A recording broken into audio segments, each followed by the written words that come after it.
चांद के सबके जाने दोसर चांद के हम, दोसर चांद के हम। एगो चांद के सबके जाने दोसर चांद के हम। जान से ज्यादा चाहे नी तो के प्यार न होई कम। तो से मिलके हो, तो से मिलके हो,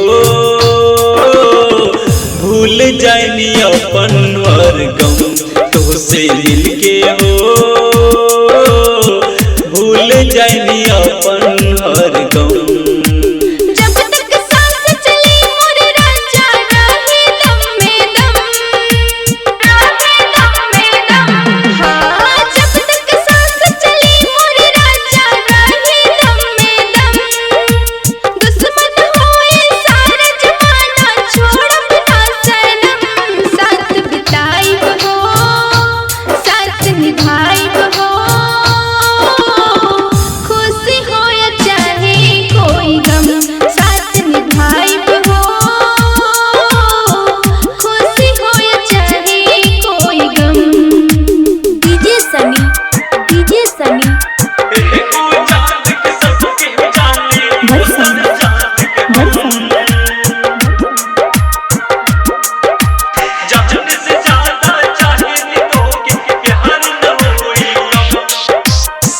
जहिया से देखनी हम हो गई दीवाना।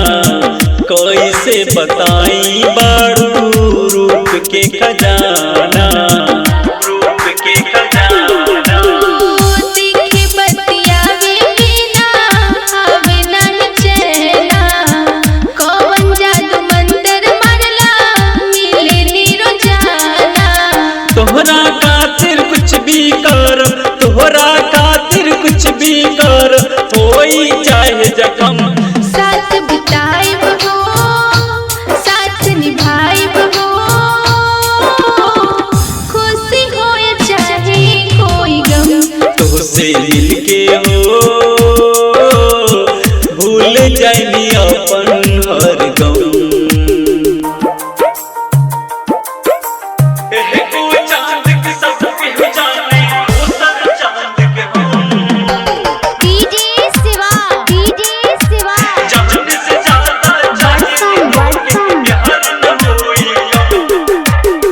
सारा सोच विचार तोहर हमरे से मिलता। हंसेलू त लागेलू जैसे बाग में फूल खिलता, बाग में फूल खिलता। दिल के तू रानी बाड़ा, मन के बाड़ा राजा। पल में गुस्सा पल में प्यार, करके दिल साजा। मुन्ना बिहारी के नाम लबूता, मुन्ना बिहारी के नाम लबूता। पागल हो जाई सनम, हम नहीं छोड़ब हो, संग में ही रह।